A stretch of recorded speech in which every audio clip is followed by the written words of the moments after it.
ओम नमः शिवाय। जिस प्रकार इस ब्रह्मांड का न कोई अंत है और न ही कोई शुरुआत, उसी प्रकार शिव अनादि हैं। संपूर्ण ब्रह्मांड शिव के अंदर समाया हुआ है।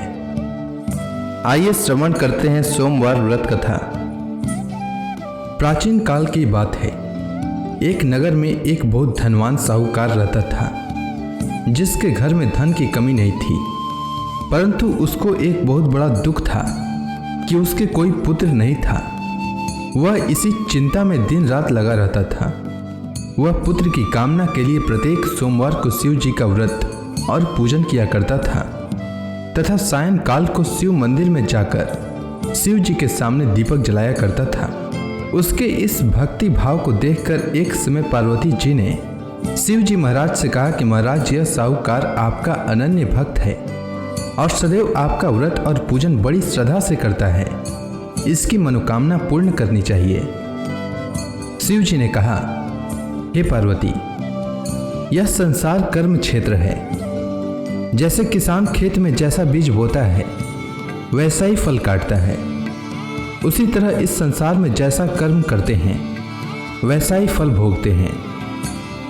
पार्वती जी ने अत्यंत आग्रह से कहा, महाराज, जब यह आपका अनन्य भक्त है और इसको अगर किसी प्रकार का दुख है तो उसको अवश्य दूर करना चाहिए, क्योंकि आप सदैव अपने भक्तों पर दयालु होते हैं और उनके दुखों को दूर करते हैं।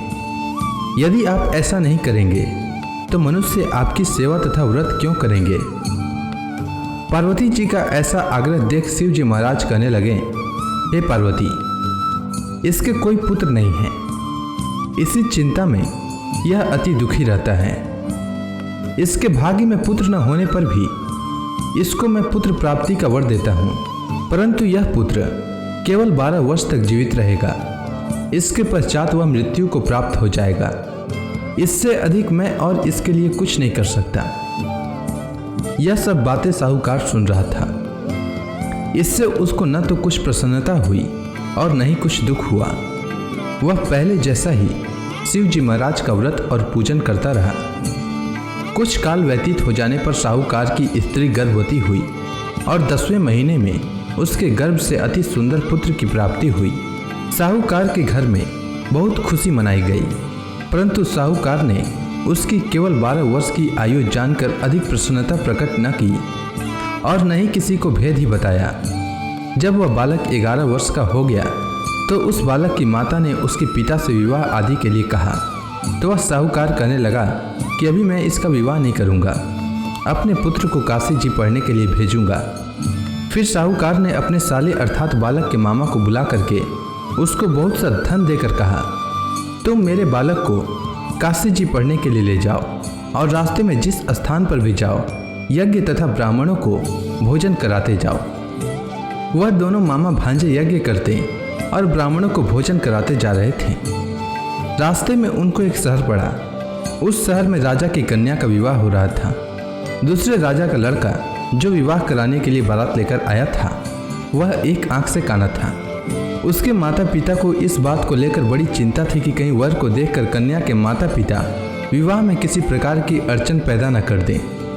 इस कारण जब उसने अति सुंदर सेठ के लड़के को देखा तो मन में विचार किया कि क्यों न दरवाजे के समय इस लड़के से वर का काम चलाया जाए। ऐसा विचार कर वर के पिता ने उस लड़के और मामा से बात की तो वे राजी हो गए। फिर उस लड़के को वर के कपड़े पहनाकर तथा घोड़ी पर चढ़ाकर दरवाजे पर ले गए और सब कार्य प्रसन्नता से पूर्ण हो गया।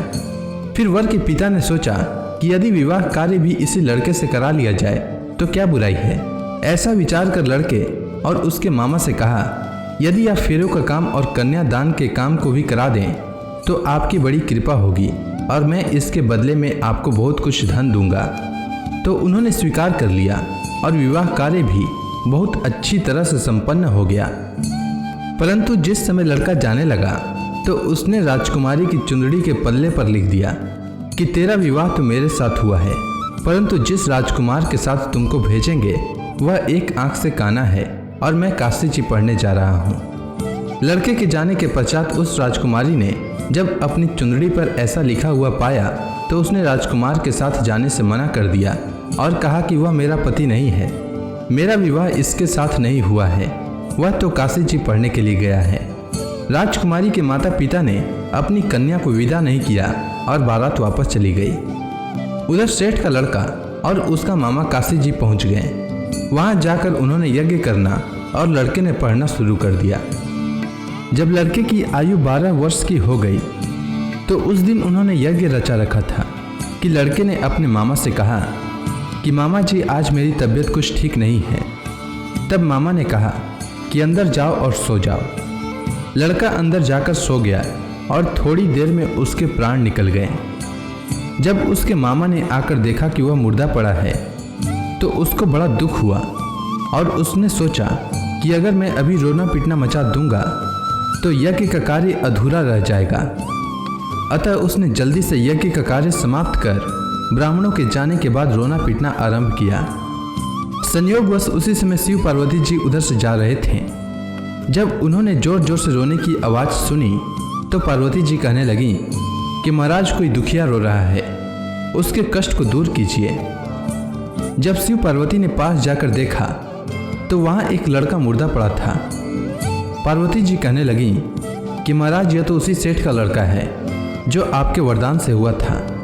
हे महाराज, इस बालक को और आयु दीजिए, नहीं तो इसके माता पिता तड़प तड़प कर मर जाएंगे। पार्वती जी के बार बार आग्रह करने पर शिव जी ने उसको जीवन वरदान दिया और शिव जी महाराज की कृपा से लड़का जीवित हो गया। शिव जी और पार्वती जी कैलाश पर्वत पर चले गए।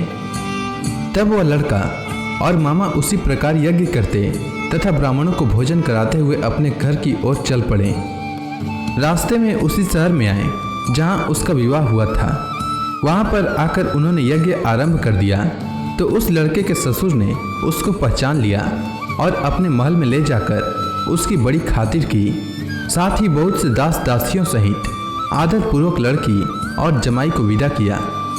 जब वह अपने शहर के निकट आए तो मामा ने कहा कि मैं पहले तुम्हारे घर जाकर खबर कर देता हूँ। जब उस लड़के का मामा घर पहुँचा तो लड़के के माता पिता घर की छत पर बैठे थे और यह प्रण कर रखा था कि यदि हमारा पुत्र सकुशल लौट आया तो हम राजी खुशी नीचे आ जाएंगे, नहीं तो छत से गिरकर अपने प्राण खो देंगे। इतने में उस लड़के के मामा ने आकर यह समाचार दिया कि आपका पुत्र आ गया है, तो उनको विश्वास नहीं हुआ। तब उसके मामा ने शपथ पूर्वक कहा कि आपका पुत्र अपनी स्त्री के साथ बहुत सारा धन लेकर आया है। तो सेठ ने आनंद के साथ उसका स्वागत किया और बड़ी प्रसन्नता के साथ रहने लगे। इसी प्रकार से जो कोई भी सोमवार के व्रत को धारण करता है अथवा इस कथा को पढ़ता या सुनता है उसकी समस्त मनोकामनाएं पूर्ण होती है।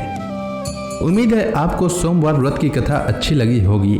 अगर आपको यह वीडियो अच्छी लगी हो तो कमेंट सेक्शन में ओम नमः शिवाय लिखना न भूलें। धन्यवाद।